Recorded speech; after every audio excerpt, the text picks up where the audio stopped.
கொடுத்தே அதாவது கொடுக்கறக்கு மனசு இல்லை, ஆனால் கொடுக்கற தவிர வேறு வழி இல்லை, அதனால் இந்த இடத்துக்கு வந்துட்டோம் அப்படின்னு வேண்டாம் விருப்பாக அவர்கள் அதை வழங்க நேர்ந்தது என்பதுதான் இதில் இருக்கிற பிரச்சனை.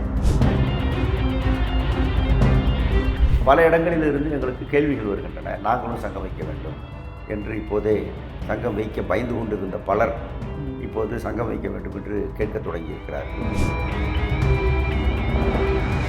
பதிவு செய்யப்பட்ட ஒரே சங்கம், மிக அதிக உறுப்பினர்களை கொண்டிருக்கிற சங்கம், பிறகு என்ன என்று அரசாங்கம் அவர்களுக்கு அழுத்தம் தர வேண்டும். ஓகே, அந்த அழுத்தத்தை அரசாங்கம் தரும்னு நீங்கள் நினைக்கிறீங்களா?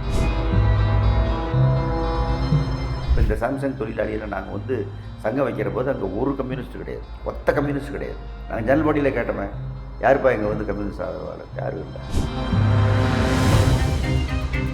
சங்கம் பதிவு செய்யப்பட்டாச்சு, வழக்குகள் திரும்ப பெறுவது தொடர்பாகவோ அந்த மாதிரியான அஷூரன்ஸ் அரசு தரப்புலேருந்து ஏதாவது கொடுத்தாங்களா? பதிவு செய்யப்பட்டதுக்கப்புறம் அரசு தரப்புலேருந்து யாராவது உங்கள்கிட்ட பேசினாங்களா? நேரடியாக சந்திப்பதற்கு 3 முறை அவருடைய அலுவலகத்துக்கே சென்றேன். ஓகே, ஆனால் அவரை பார்க்க முடியல. சரி, நீங்கள் அவர் எப்போ அவருக்கு வாய்ப்பு இருக்கிறதோ நேரம் இருக்கிறதோ அப்போது நீங்கள் கேட்டு எனக்கு ஒரு தொலைபேசியில் சொல்லுங்கள், நான் ஓடி வருகிறேன் என்று நான் சொன்னேன். அப்படிப்பட்ட எந்த முயற்சியும் அந்த தரப்பிலிருந்து இல்லை. நான் போட்ட மின்னஞ்சலுக்கும் எந்த பதிலும் இல்லை, இன்றைக்கு வரைக்கும் பதில் இல்லை. வணக்கம். வணக்கம். முதல்ல சாம்சங் போராட்டத்தினுடைய வெற்றி செய்தியோடு நேர்காணலுக்குள்ளே போகலான்னு நினைக்கிறேன். நேற்றைய தினம் சங்கம் பதிவு செய்யப்பட்டிருக்கு, இதற்கான சான்றிதழையும் கொடுத்துருக்குறாங்க அலுவலர். முதல்ல இந்த வெற்றியை எப்படி பார்க்குறீங்க தொடர்? அதாவது சங்கம் அமைக்கிற உரிமை, அந்த சங்கத்தை அரசாங்கம் அதுக்கு உரிய எல்லா விதமான ஆவணங்களும் மற்றதும் சமர்ப்பிக்கப்படுமானால் அதை பதிவு செய்ய வேண்டும். 45 நாட்களுக்குள் பதிவு செய்ய வேண்டும். அது சட்ட கட்டாயம். அந்த அடிப்படையில் சங்கத்தை நாங்கள் ஆரம்பித்தோம். சங்கத்தை ஆரம்பித்த பிறகு பதிவுக்கான இதை நாங்கள் அனுப்பினோம். அதை பரிசீலிப்பது போது எங்களுடைய ஆவணங்கள் எல்லாம் கேட்டார்கள், கொண்டு போய் சமர்ப்பித்தோம். சிலது பற்றாக்குறை என்று சொன்னார்கள், அதையும் சமர்ப்பித்தோம். பிறகு சில கேள்விகள் எழுப்பினார்கள். என்ன, இந்த சங்கத்தின் முகவரி நீங்கள் கொடுத்திருக்கிறீர்கள், அதே முகவரியில் வேறு சங்கங்கள் இருக்கிறது என்றெல்லாம் ஆட்சேபனையை கிளப்பினார்கள். அதற்கான காரணங்களை நாங்கள் சொன்னோம். ஒரு இடத்திலே 3 சங்கம் இருக்கக்கூடாது என்றெல்லாம் ஒன்றுமில்லை என்று சொன்னோம். அதற்கு பிறகு நிர்வாகம் அதற்குள் 45 நாட்கள் முடிந்து விட்டது. 45 நாட்கள் முடிந்த பிறகு நிர்வாகம் ஒரு கேள்வி எழுப்புகிறான். என்னுடைய பதிவு செய்யப்பட்ட பெயரை, சாம்சங் என்கிற பெயரை பயன்படுத்தக்கூடாது சங்கத்தில் என்று அவர்கள் ஒன்று கிளப்பினார்கள். அதை வைத்து கொண்டு இவர்கள் மறுபடியும் தாமதப்படுத்தினார்கள்.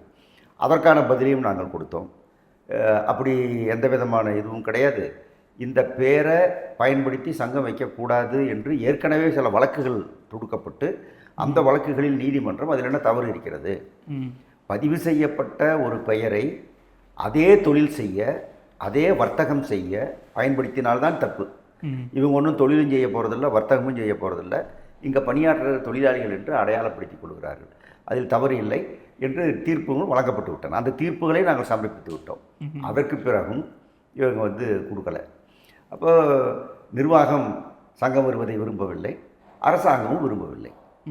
அரசாங்கம் நிர்வாகம் 2 பேரும் சேர்ந்து தாமதப்படுத்தி இழுத்தடித்து ஏதாவது பண்ணலாம் என்று நினைத்தார்கள். ஆனால் தொழிலாளிகள் உறுதியாக நின்றார்கள். சிஐடியு தான் எங்களுக்கு வேண்டும் என்று உறுதியாக நின்றார்கள்.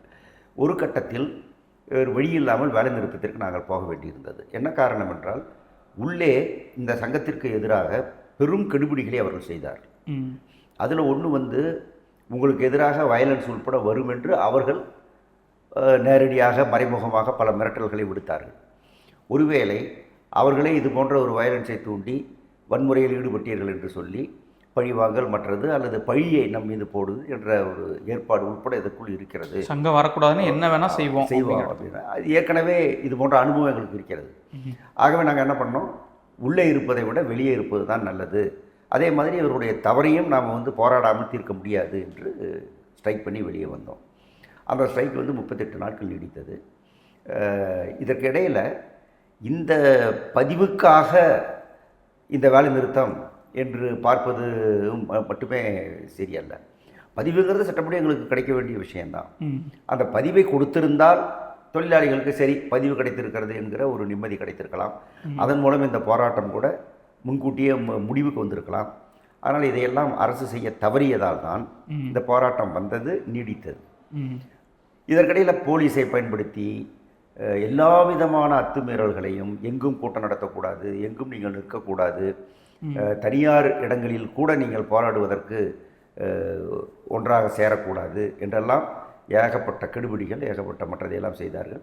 வழக்குகளை தொடுத்தார்கள். 12 பேரை கைது செய்து உள்ளே வைத்தார்கள். இப்படிப்பட்ட இதையெல்லாம் தாண்டி தொழிலாளிகள் உறுதியாக நின்றதும், பிறகு உயர்நீதிமன்றத்தில் நாங்கள் வழக்கு தொடுத்து, உயர்நீதிமன்றம் இது என்ன சாதாரண விஷயம், இதை ஏன் நீங்கள் நிறுத்தி வைக்கிறீர்கள், உடனடியாக கொடுக்க வேண்டும், 4 வாரத்துக்குள் கொடுங்கள் என்று அவர்கள் சொன்னார்கள். இவர்களில் 4 வாரத்துக்குள்ள முடிவெடுக்க வேண்டும் என்று சொன்னார்கள். முடிவெடுக்க வேண்டும் என்றால் அதனுடைய பொருள் கொடுங்கிறது தான். உடனே இவர்கள் கேட்டார்கள், இல்லை எங்களுக்கு 6 வாரம் வேண்டும் என்று.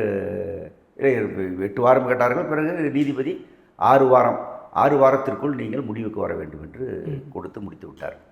நேற்று தான் 6 வாரம் முடிகிறது, 27ஆம் தேதி, கடைசி நாள், ஜனவரி 27 கடைசி நாள். கடைசி நிமிடத்தில் அலுவலகம் மூடுவதற்கு முன்னால் இந்த சான்றிதழை நம்மிடம் வழங்குகிறார்கள். நீங்கள் சொல்கிறத பார்த்தா இடைமறிக்கிறதுக்காக மன்னிக்கணும், அதாவது கொடுக்கறதுக்கு மனசு இல்லை, ஆனால் கொடுக்கற தவிர வேறு வழி இல்லை, அதனால் இந்த இடத்துக்கு வந்துட்டோம் அப்படின்னு வேண்டாம் விருப்பாக அவர்கள் அதை வழங்க நேர்ந்தது என்பது தான் இதில் இருக்கிற பிரச்சனை.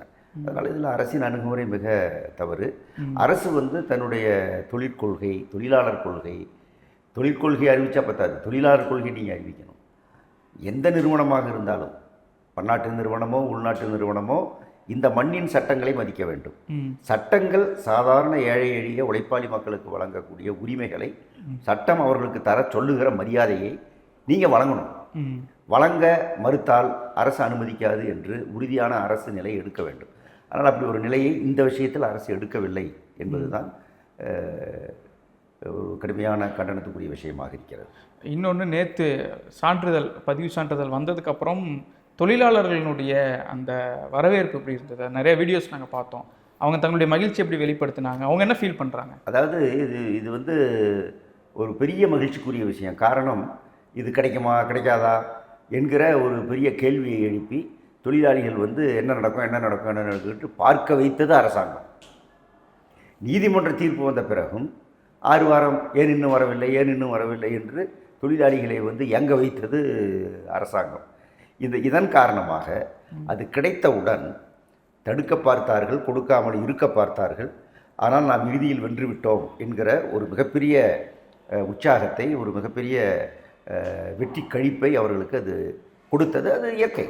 அந்த வெற்றி கழிப்போடு நேற்று நிறுவனத்திற்கு முன்னால் ஆட்டப்பாட்டங்களோடு, பட்டாசு வெடிப்புகளோடு அந்த கொண்டாட்டத்தை அவர்கள் நடத்தினார்கள், அந்த தொழிலாளர் நடத்தினார்கள். தமிழ்நாட்டின் பல பகுதிகளில் சாம்சங்குக்கு சம்மந்தமில்லாத இதர தொழிற்சங்கத்தின் தொழிலாளிகள் இதை கொண்டாடி இருக்கிறார்கள். தொடர்ந்தும் கொண்டாடுவோம் என்று எங்களிடம் சொல்லிக் கொண்டிருக்கிறார்கள். இதை வலுவாக நாம் கொண்டாட வேண்டும் என்று அவர் சொல்லுகிறார்கள். பல இடங்களில் இருந்து எங்களுக்கு கேள்விகள் வருகின்றன. நாங்களும் சங்கம் வைக்க வேண்டும் என்று இப்போதே சங்கம் வைக்க பயந்து கொண்டிருந்த பலர் இப்போது சங்கம் வைக்க வேண்டும் என்று கேட்க தொடங்கி இருக்கிறார்கள். எல்லா மாவட்டத்திலும் அது ஆரம்பித்திருக்கிறது. ஆகவே இது ஒரு மகிழ்ச்சிக்குரிய விஷயம். தொழிற்சங்கத்திற்கு ஒரு ஒரு ஒரு வெற்றி என்றால் இதை எப்படி சொல்ல வேண்டும் என்றால், சாம்சங்குக்கு தொழிற்சங்கம் நடத்துகிற போராட்டத்தின் முதல் கட்டம் முடிவுக்கு வந்திருக்கிறது. இன்னும் போராட்டம் இருக்குன்னு சொல்ல வரீங்க? ஆமாம், இன்னும் பல கட்டங்கள் இருக்கிறது. அந்த கட்டங்கள் தான் முக்கியமான கட்டங்கள். எங்களோடு அவர்கள் பேச வேண்டும், நியாயமான கோரிக்கைகளை அவர்கள் ஏற்க வேண்டும், அதை சங்கத்தோடு ஒப்பந்தமாக்க வேண்டும். இதையெல்லாம் செய்ய மறுத்து சங்கத்தை உடைக்க, சங்கத்தை பலவீனப்படுத்த, போட்டி சங்கத்தை உருவாக்க, இப்படியெல்லாம் நிர்வாகம் இப்போதே முயற்சித்து கொண்டிருக்கிறார்கள். அதெல்லாம் முயற்சித்தால் அதை முறியடிக்கும் போராட்டம் என்பது அடுத்த முக்கியமான கட்டமாக இருக்கும் அந்த போராட்டம். ஆகவே அது கூடாது என்பதுதான் எங்கள் விருப்பம். நிர்வாகம் முடிந்துவிட்டது, நீங்கள் ஏற்றுக்கொண்டு இந்த பிரச்சனையை சுமூகமாக தீர்க்க முன் வர வேண்டும், பேச்சுவார்த்தை நடத்தி முடிக்க வேண்டும், சிஐடி சங்கத்தை நீங்கள் ஏற்க வேண்டும் என்பதுதான் எங்களுடைய கோரிக்கை. அரசு அவர்களுக்கு அந்த அழுத்தத்தை தர வேண்டும். பதிவு செய்யப்பட்ட ஒரே சங்கம், மிக அதிக உறுப்பினர்களை கொண்டிருக்கிற சங்கம், பிறகு என்ன என்று அரசாங்கம் அவர்களுக்கு அழுத்தம் தர வேண்டும். ஓகே, அந்த அழுத்தத்தை அரசாங்கம் தரும்னு நீங்கள் நினைக்கிறீங்களா? தர வேண்டும் என்று நான் விரும்புகிறேன். கடந்த இந்த 200 நாட்களாக நடந்திருக்கிற இந்த போராட்டங்களில் அரசு அதில் பெரும் தயக்கம் காட்டி கொண்டு தான் இருக்கிறது. அழுத்தம் கொடுப்பதில் பெரும் தயக்கம் காட்டுகிறது. மாறாக தொழிற்சங்கங்கள் மீதும் இதுக்கு ஆதரவாக நிற்பவர்கள் மீதும் தான் குறை சொல்லி கொண்டிருக்கிறார்கள். நிறைய பதிவுகள் பார்க்குறோம், நிறைய விஷயம். பன்னாட்டு நிறுவனம் வராமல் போய்விடும், பொறுப்பில்லாமல் நடக்கிறீர்கள், மூலதனம் வராது, வேலை கிடைக்காது என்றெல்லாம் அவர்கள் பேசி கொண்டிருக்கிறார்கள். அதெல்லாம் வந்து இது அவங்க இன்னமும் விரும்பலை அப்படிங்கிறதனுடைய அடையாளம் தான். ஆனால் எந்த இடத்திலும் தொழிற்சங்கம் அமைத்ததற்காக, வீட்டில் ஒரு 2 எலி இருக்குதுங்கிறதுக்காக வீட்டை தீ வச்சு கொடுத்தன எந்த வீடுக்காரரும் கிடையாது. முதலாளியும் தங்கத்துக்கு இப்போ எத்தனை சங்கம் இருக்குது இன்றைக்கி? உலகம் முழுவதும் சங்கம் இருக்கிறது. அதுவும் நீங்கள் ஐரோப்பிய நாடுகளில், அமெரிக்க நாடுகளில் பார்த்தீங்கன்னா மிக வலுவான சங்கம், தேசம் தழுவிய ஒரே சங்கம். ஃப்ரான்ஸ்லாம் நீங்கள் பார்த்தீங்கன்னா பிரம்மாண்டமான அதெல்லாம் சங்கம். நீங்கள் வந்து அதே தென்கொரியாவில் ஹூண்டாயில் சங்கம் இருக்கிறது, மற்றதில் சங்கம் இருக்கிறது, சாம்சங்கில் சங்கம் இருக்கிறது. ஆகவே இந்த சங்கத்தால் ஒரு நிறுவனம் இருப்பதும் இல்லாமல் இருப்பதும் தீர்மானமாகும் என்பது தவறு. அதுக்கு சம்மந்தமே கிடையாது. லாபம் இருந்தால் இருப்பான், இல்லைன்னா இருக்க மாட்டான். மார்க்கெட்டில் இங்கே இருந்தால் நமக்கு லாபம் இருக்குது, இங்கே இருந்தால் இது இருக்குன்னா இருப்பான், இல்லைன்னா இருக்க மாட்டான். அவங்களுடைய இன்ட்ரெஸ்ட் என்பது லாபம்தான், வர்த்தகம்தான், விற்பனை தான். எங்கே இருக்கிறார்களோ அங்கே இருக்கிற சந்தை தான். இதுதான் தீர்மானிக்கும். எல்லாம் சந்தை தீர்மானிக்கிறதுன்னு பேசக்கூடிய இவர்கள் ஒரு கம்பெனி வெளியேறுவதை மட்டும் சங்கம் தீர்மானிக்கிறது என்று சொன்னால் எவ்வளோ பெரிய பொய். இன்னொன்று, இந்த வெற்றி அப்படிங்கிறது நிறைய பேர் இன்னும் சங்கம் ஆரம்பிக்கிறது தொடர்பாகவும் தொழிலாளர் உரிமை தொடர்பாகவும் நிறைய பேர் கேட்க ஆரம்பிச்சிருக்காங்கன்னு நீங்கள் ஒன்று சொன்னீங்க.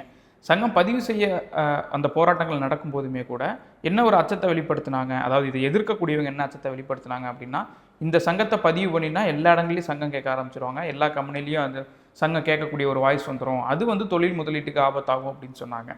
நேற்று இந்த செய்தி வந்த அதே சமயம் கோயம்புத்தூரில் ஒரு நிறுவனம் 2000 பணியாளர்களை எந்த ஒரு முன்னறிவிப்பும் இல்லாமல் வேலையை விட்டு தூக்கியிருக்கிறாங்க. அதையும் ஒரு பக்கம் நம்ம பார்க்க முடியுது. அவர் என்னிடம் பேசினார், அவங்களும் பேசியிருக்கிறாங்க. அவர் என்னிடம் பேசி சங்கம் வைக்க வேண்டும், என்ன செய்ய வேண்டும் என்று என்னிடம் கேட்டார்கள். ஓகே, அடுத்து அப்போது அதான் இந்த வெற்றி அப்படிங்கிறது ஏன் வந்து தொழிலாளர்களுக்கு ரொம்ப முக்கியமானதாக பார்க்கப்படுது அப்படின்னு நினைக்கிறீங்க? அதாவது எல்லா முதலாளியும் வந்து தொழிலாளிகளை வந்து ஒன்று மிரட்டுவான், அடுத்தது ஆசை காட்டுவான். நீ சங்கத்துக்கு போய் என்ன பண்ண போகிற, சங்கத்துக்கு போய் 10 ரூபா கேட்குறேன், நான் 11 ரூபா கொடுக்குறேன், சங்கம் வேண்டாம் என்று அவர்களை வந்து சங்கத்துக்கு போகாமல் இருப்பதற்கான முயற்சிகளை எடுக்கிறார்கள். இதில் தொழிலாளிகளுக்கு வந்து இது இருக்கிற வேலையை போயிட்டு என்ன செய்கிறது, நம்முடைய வருமானம் என்பது இதுதான், நம்முடைய குடும்பத்துக்கு, நம்முடைய இதுக்கு, இது போயிட்டு என்ன பண்ணுறது என்கிற அந்த வேலையின்மை கொடுமை, வாழ்க்கையின் வறுமை, அவர்களை துரத்துகிற கொடுமை, இந்த ரெண்டும் சேர்ந்து இதுவும் போயிடக்கூடாது என்ற ஒரு அச்சம் இயல்பாக அவர்களுக்கு இருக்கும். அந்த அச்சம் அவர்கள் முதலாளிகள் வந்து அதை வந்து எக்ஸ்ப்ளாய்ட் பண்ணுறான். வேலையை விட்டு எடுத்துருவேன் மிரட்டுறான். அப்படி பயந்துருக்கிற தொழிலாளிகள் உள்ளுக்குள்ளே கொதிச்சுக்கிட்டு தான் இருக்கிறான், இதை விடக்கூடாதுன்னு நினைக்கிறான். ஆனால் இன்னொரு பக்கம் பயம் இருக்குது. அப்போ அந்த பயம் தெளிவதற்கு இந்த போராட்டம் இல்லை. ஒருவேளை 30 வருஷத்துக்கும் இவங்ககிட்ட சாகிறத விட ஒரு 30 நாள் 40 நாள், 1 மாதம் 2 மாதம் ஸ்ட்ரைக் பண்ணி அவனை சந்திச்சிருவோம், அதனால் வரக்கூடிய கஷ்டத்தை சந்திச்சிருவோம், ஏற்றுக்குவோம் அப்படிங்கிற முடிவுக்கு அவர்கள் வருவார். சாம்சங் தொழிலாளி தான் வந்தான். 16 வருஷம் கம்பெனி ஆரம்பிச்சு அவன் சங்கம் வைக்கலை. இன்றைக்கி நாளைக்குன்னு எதிர்பார்த்து காத்திருந்தான். சிஏடின்னு இல்லை, எந்த சங்கமும் வைக்கலாம். அவன் தீர்ந்துரும் எதிர்பார்த்தான், ஆனால் எதுவும் தீரலை. அதனால தான் சிஏடிக்கிட்ட வந்தான். வந்த பிறகு எவ்வளோ நாள் ஆனாலும் நான் விட மாட்டோம், எங்களுக்கு சங்கம் இருந்து தான் ஆகணும் அப்படின்னு சொன்னாங்க. அதுதான் வந்து அது வந்து மற்ற தொழிலாளிகளை வந்து இப்போ சிந்திக்க வைக்கிறது. நீங்கள் எப்படி இருந்தாலும் இந்த கஷ்டத்தை ஏற்காமல், இப்போ ஒரு குழந்தையை பெற்றெடுப்பதற்கு தாய் எப்படி ஒரு பிரசவ வேதனையை அனுபவிப்பாளோ அப்படி பெரும்பாலும் தொழிலாளிகள் சங்கம் அமைக்க முற்படும்போது மூலதனத்திற்கு எதிராக அவன் வினையாற்ற யோசிக்கும்போது இந்த பிரசவ வேதனையை அவன் அனுபவித்து தான் தீர வேண்டும் என்பது இந்த முதலாளிகள் உருவாக்கி இருக்கிற எழுதப்படாத விதியாக இருக்கிறது. ஆகவே அதை நாம் எதிர்கொள்வோம் என்கிற நம்பிக்கையை, நாம் எதிர்கொண்டால் வெற்றி பெறுவோம் என்கிற நம்பிக்கையை, நமக்கு தோல்வி கிடையாது என்கிற ஒரு அழுத்தமான ஒரு எண்ணத்தை தொழிலாளிகளுக்கு இந்த போராட்டம் கொடுக்க பயன்பட்டிருக்கிறது. இந்தியா முழுவதும் ஒரு பெரிய வீச்சு, உலகம் முழுவதுமே அதற்கு வந்து ஒரு பெரிய தொழில் தளத்தில் வந்திருக்கிறது என்பது தான் நாம் பார்க்க வேண்டும். இந்த முதல் பதில் நீங்கள் சொல்லும்போது ஒரு விஷயம் சொன்னீங்க, அரசு இன்னும் இந்த விஷயங்களில் கூடுதலான கவனம் செலுத்தணும். நீங்கள் இதில் இன்னும் சங்கத்தை பதிவு செய்கிறதுல இழுத்தடிச்சாங்க அப்படிங்கிறதையும் ஒரு குற்றச்சாட்டாக முன் வச்சிங்க. தேர்தலின் போது திமுக கூட்டணிக்கு ஆதரவாக வாக்கு கேட்டவர்களை நீங்களும் ஒருவர். அப்படி இருக்கும்போது இந்த அரசு இந்த மாதிரியான போக்கில் தொடர்ந்து செயல்படுவது அப்படிங்கிறது எவ்வளோ ஆபத்தானதுன்னு பார்க்குறீங்க? அரசுக்கு நீங்கள் சொல்ல விரும்பக்கூடிய விஷயம் அப்படிங்கிறது என்ன? அது இப்போ பேச்சுவார்த்தைக்கு போகிற போதும் சரி, திமுகவை ஆதரிக்கக்கூடிய நண்பர்கள் சோசியல் மீடியாவில் மற்றதில் கூட்டணி கட்சி இப்படி செய்யலாமா என்றெல்லாம் அவர்கள் போடுகிறார்கள். கூட்டணி கட்சி என்பதெல்லாம் ஒன்வே டிராஃபிக் கிடையாது.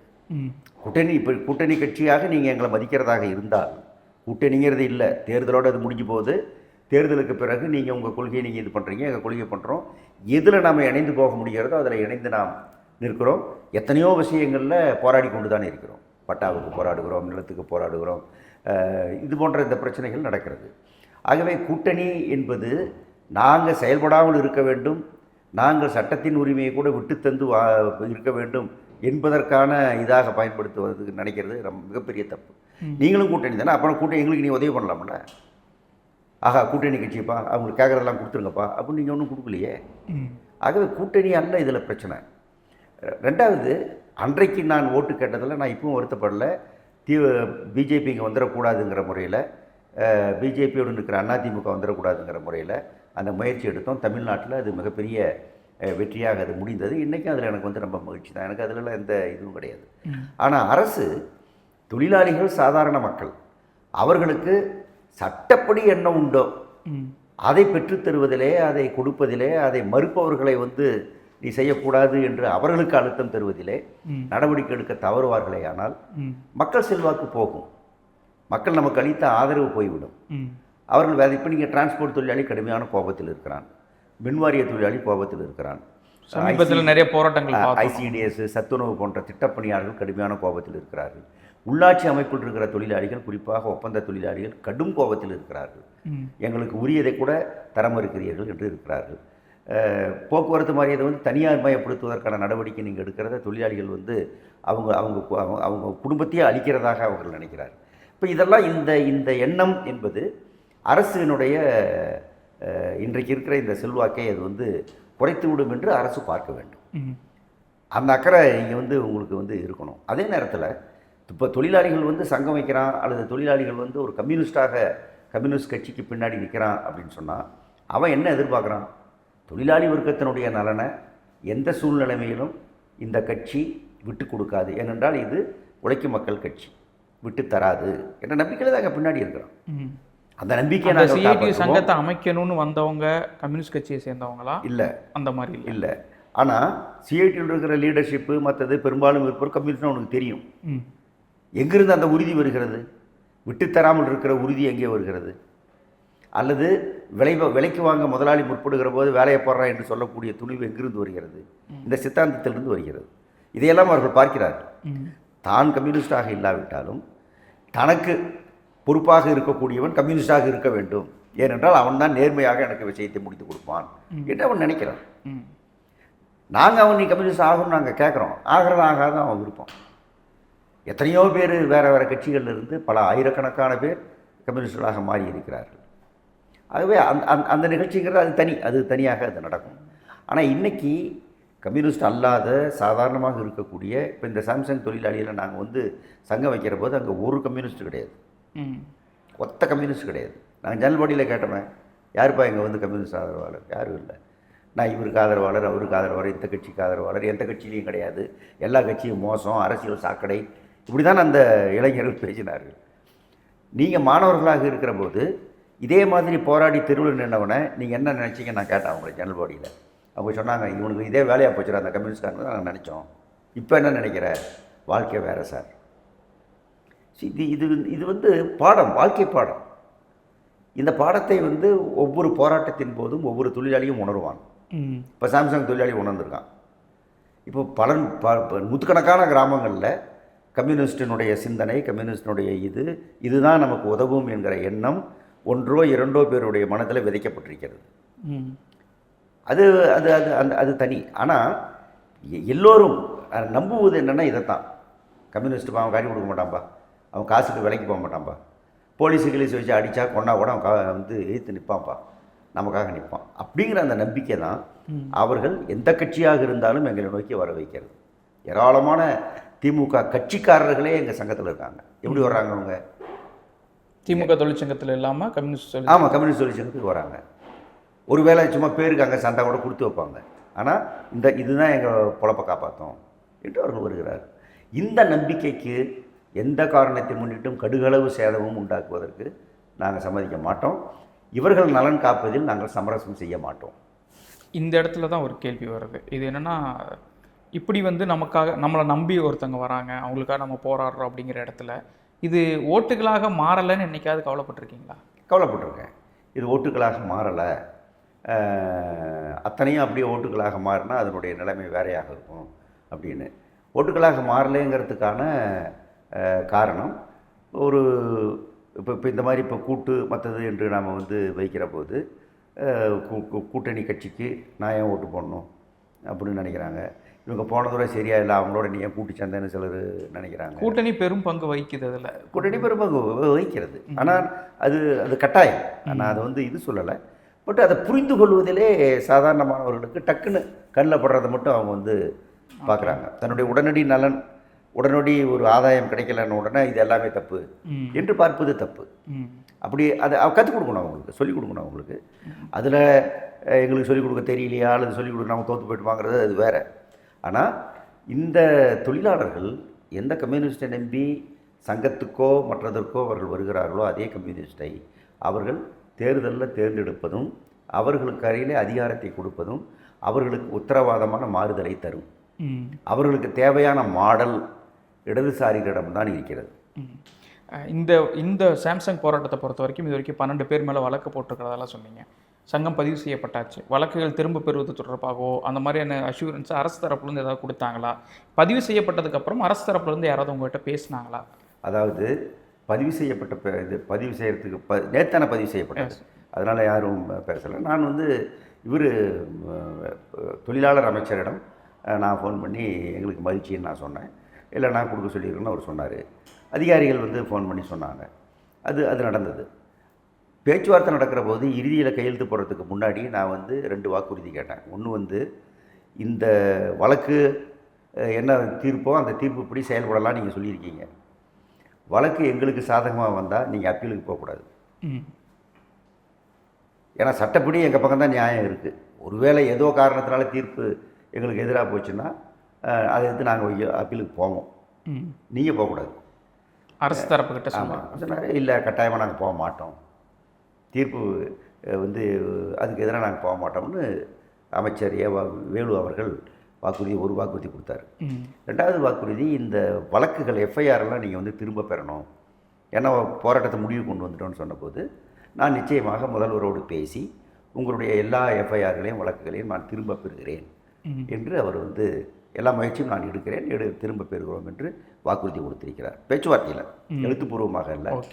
நான் பேச்சுவார்த்தையெல்லாம் முடித்த பிறகு ஒரு 20-25 நாட்கள் கழித்து பேச்சுவார்த்தையெல்லாம் முடிஞ்சு போச்சு, எதுக்காக நீங்கள் நீதிமன்ற தீர்ப்புக்காக வெயிட் பண்ணணும், நீங்கள் பதிவே எங்களுக்கு கொடுங்க, அந்த எஃப்ஐஆர்லாம் வாபஸ் பண்ணுறதுக்கு நடவடிக்கை எடுங்க, சுமூகமான இதை வந்து வேகமாக கொண்டு வந்துடலாம் என்று அவருக்கு நான் வந்து ஒரு மெயில் போட்டேன். நேரடியாக சந்திப்பதற்கு 3 முறை அவருடைய அலுவலகத்துக்கே சென்றேன். ஆனால் அவரை பார்க்க முடியல. அப்போ வந்து புயல் வந்தது, சேதம் வந்தது, தொகுதியில் இருக்கிறார் மற்றத்தில் இருக்கிறாங்கிற காரணம் இருந்தது. அதுக்கப்புறமும் சரி நீங்கள் வந்து அவர் எப்போ அவருக்கு வாய்ப்பு இருக்கிறதோ நேரம் இருக்கிறதோ அப்போது நீங்கள் கேட்டு எனக்கு ஒரு தொலைபேசியில் சொல்லுங்கள், நான் ஓடி வருகிறேன் என்று நான் சொன்னேன். அப்படிப்பட்ட எந்த முயற்சியும் அந்த தரப்பிலிருந்து இல்லை. நான் போட்ட மின்னஞ்சலுக்கும் எந்த பதிலும் இல்லை, இன்றைக்கு வரைக்கும் பதில் இல்லை. அதான் நிலைமை. இப்போ நாங்கள் வந்து அரசாங்கத்தை இப்போ 30ஆம் தேதி நாளை மறுதினம் கன்சிலியேஷன் இருக்குது, சமரச பேச்சுவார்த்தை இருக்கிறது. தொழிலாளர் துறையில் நிர்வாகம் வர வேண்டும், நாங்களும் போவோம் அரசு அதிகாரி முன்னாடி. அதில் வந்து எங்களுடைய கோரிக்கையை வலியுறுத்தி தீர்க்க வேண்டும் என்று நாங்கள் பேசுவோம். அரசாங்கம் தொழிலாளர் துறை மூலமாக அழுத்தம் தந்து முடிவுக்கு சீக்கிரம் வாருங்கள், தொழில் அமைதி கிடக்கூடாது, மறுபடியும் ஒரு போராட்டமோ மற்றதோ வரக்கூடாது என்று அரசாங்கம் அவர்களுக்கு சொல்ல வேண்டும். ஒரு போராட்டம் வருவதற்கு நிர்வாகம் காரணமாக இருக்கக்கூடாது என்று அவர்களுக்கு அழுத்தம் தர வேண்டும். எங்களுக்கு அழுத்தம் தர்றீங்கல்ல, நீங்கள் காரணமாக இருக்கக்கூடாதுன்னு. நான் காரணமாக இல்லை, அதே மாதிரி அவன் காரணமாக இருக்கக்கூடாதுன்னு நீங்கள் சொல்லணும்ல. இந்த தொழிற்சங்கம் ஒன்று இருக்கும்போது இன்னொரு சங்கத்தை அமைக்க முற்படுவது, அதற்கு நிர்வாகம் மறைமுகமாக நேரடியாக உதவி செய்வது அன்ஃபேர் என்று சட்டமே சொல்லுகிறது. அது தொழிலாளர் விரோதம். அதை நிர்வாகம் செய்யக்கூடாது என்றாவது நீங்கள் அழுத்தமாக சொல்ல வேண்டும். ஏற்கனவே அவர்கள் செய்யக்கூடிய அன்ஃபேர் லேபர் ப்ராக்டிசஸ் குறித்து புகார் கொடுத்திருக்கிறோம் லேபர் டிபார்ட்மெண்ட்டுக்கு. 2 புகார் கொடுத்திருக்கிறோம். அதன் மீது எந்த நடவடிக்கையும் இதுவரை எடுக்கப்படவில்லை. கிட்டத்தட்ட 2 மாதம் ஆகிவிட்டது நாங்கள் புகார் கொடுத்து. அதன் மீது நடவடிக்கை எடுங்கள். அதே மாதிரி சேஃப்டி, அதாவது சுகாதாரம் மற்றும் பாதுகாப்பு துறை சம்மந்தமான ஒரு டைரக்டரேட் இருக்குது, இயக்குநரகம் இருக்கிறது. அவங்க நிர்வாகத்துக்கிட்ட போய் இதெல்லாம் ஒழுங்காக இருக்குது, ஒழுங்காக இல்லை, சட்டப்படி இருக்குது இல்லை என்று அவர்கள் வந்து நடவடிக்கை எடுக்கணும். அவங்ககிட்டையும் புகார் கொடுத்துருக்கோம். அவங்களும் இன்னும் உருப்படியான நடவடிக்கை எடுக்கலை. அரசு அவங்க என்ன தவறு செய்தாலும் அந்த தவறை வந்து நீங்கள் வந்து சுட்டி காட்டுங்க. நீங்கள் ஒன்றும் உடனே கம்பெனியை மூடிட்டு போனால் நான் சொல்லணும்னு நாங்கள் சொல்லலை. கம்பெனியோடு தொழிலாளி வாழ்க்கையும் சம்மந்தப்பட்டிருக்கு. வேண்டாம், இதெல்லாம் நீங்கள் செஞ்சு முடிங்க, இதெல்லாம் இது பண்ணுங்கள், சட்டப்படி நடந்துங்க என்று அவர்களுக்கு வந்து அறிவுறுத்த வேண்டும், அழுத்தம் தர வேண்டும். இது உங்களுக்கு ஒரு அவநம்பிக்கை ஏற்படுத்தலையா? புகார்கள் கொடுக்குறீங்க வரிசையாக, அமைச்சர்கிட்ட முறையிடுறீங்க, ரொம்பவும் காலம் தாழ்த்தி தான் பதிவு என்பது செய்யப்படுது, ஆனால் இன்னும் நிறைய கட்டங்கள் போராட்டங்கள் என்பது இருக்குது அப்படின்னு சொல்கிறீங்க. அப்போ இது உங்களுக்கு ஒரு அவநம்பிக்கை கொடுக்கல? அரசு மேலே இன்னும் நம்பிக்கை இருக்கா? அதில் எங்களுக்கு வருத்தம் இருக்குது. வருத்தம் இருந்தாலும் அவநம்பிக்கை வந்து ஒரு பக்கத்தில் இருந்தாலும் இங்கே தான், இந்த நாட்டில் தான் நான் வாழ்ந்தாகணும். இந்த மாதிரியான தொழில் சூழ்நிலைமையில் தான் நான் வந்து என்னுடைய வருமானத்தை ஈட்டியாக வேண்டும். அதே நேரத்தில் என்னுடைய வருமானத்தையும் என்னுடைய உரிமையையும் என்னுடைய மரியாதையும் காப்பாற்றி கொள்ளவும் வேண்டும். ஆகவே போராடத்தான் வேண்டும். இது வந்து இதில் நாங்கள் தப்பிக்க முடியாது. நீங்கள் முதலாளித்துவம் மோசம், முதலாளித்துவம் தான் எல்லாத்துக்கும் காரணம், ஆகவே முதலாளித்துவம் இருக்கிற ஊரில் குடியிருக்க மாட்டேன்னு சொல்ல முடியாது. அதை எதிர்த்து ஃபைட் பண்ணணும். அதுதான் இப்போ எங்களுக்கு இருக்கிற நிலை. அதை ஃபைட் பண்ணிகிட்ருக்குறோம். நிச்சயமாக அந்த போராட்டத்தில் வந்து ஏராளமான சாதனைகளை தொழிற்சங்க இயக்கம் சாதித்திருக்கிறது இந்த 100 வருஷத்தில். இப்போ நீங்கள் 8 மணி நேரங்கிறதெல்லாம் சின்ன விஷயம் கிடையாது. அதை 12 மணி நேரம் ஆக்கிறதுக்கு இதே ஆட்சி முயற்சித்தது. அதை போராடி தடுத்துட்டோம். அதே மாதிரி அந்த மாதிரி பல விஷயங்களை வந்து நான் சொல்லிகிட்டே போக முடியும். இப்போ எல்ஐசி தனியார் மயப்படுத்துவது, வங்கியை தனியார் மயப்படுத்துவது, போக்குவரத்தை தனியார் மயப்படுத்துவது, இப்படி இந்த எல்லா முயற்சியை எதிர்த்தும் தொழிற்சங்க இயக்கம் நடத்துகிற போராட்டங்கள் மூலமாக பலவற்றை தடுத்திருக்கிறோம். ஆகவே இது எங்களுக்கு ஒரு பக்கம் கவர்மெண்ட் இப்படி பண்ணலையே அப்படிங்கிற வருத்தம் இருக்குது. அதே நேரத்தில் நாம் வந்து இதை வந்து போராடி சட்ட ரீதியான உரிமைகளை நாம் நிலைநாட்டி கொள்ள முடியும் என்கிற நம்பிக்கை இருக்கிறது, தெம்பு இருக்கிறது, எண்ணிக்கை பலம் எங்களிடம் இருக்கிறது. தொழிலாளர் எண்ணிக்கை, அந்த பலம் எங்களிடம் இருக்கிறது. உற்பத்தி செய்கிற உழைப்பு சக்தி எங்களிடம் இருக்கிறது. தொழிலாளி உற்பத்தியை நிறுத்தினால் முதலாளியினுடைய செயல் நின்று போகும். கடைசியில் அதுதான் வழி என்றால் அதையும் செய்வோம். அதுதான் நிர்வாகத்தை பணிய வைக்கும். அப்படித்தான் சாம்சங் பணிந்தது. யாருக்காகவும் இல்லை, அவர்கள் இந்த போராட்டத்தின் காரணமாகத்தான், ஸ்ட்ரைக்கின் காரணமாகத்தான் அவர்கள் பணிந்தார். அதுதான் பிரதான காரணம். அதுபோல் அந்த ஆயுதங்களை தொழிலாளிகள் எடுக்க வைக்கக்கூடாது. நிறுவனம் எடுக்கவே அந்த கட்டாயத்தை உண்டாக்கினால் தொழிலாளிகள் அந்த ஆயுதத்தை எடுப்பார்கள். வேலை நிறுத்த ஆயுதம். மிக்க நன்றி தோழர். உங்களுடைய போராட்டங்கள் தொடரட்டும், வெற்றி அடையட்டும். நன்றி. நன்றி.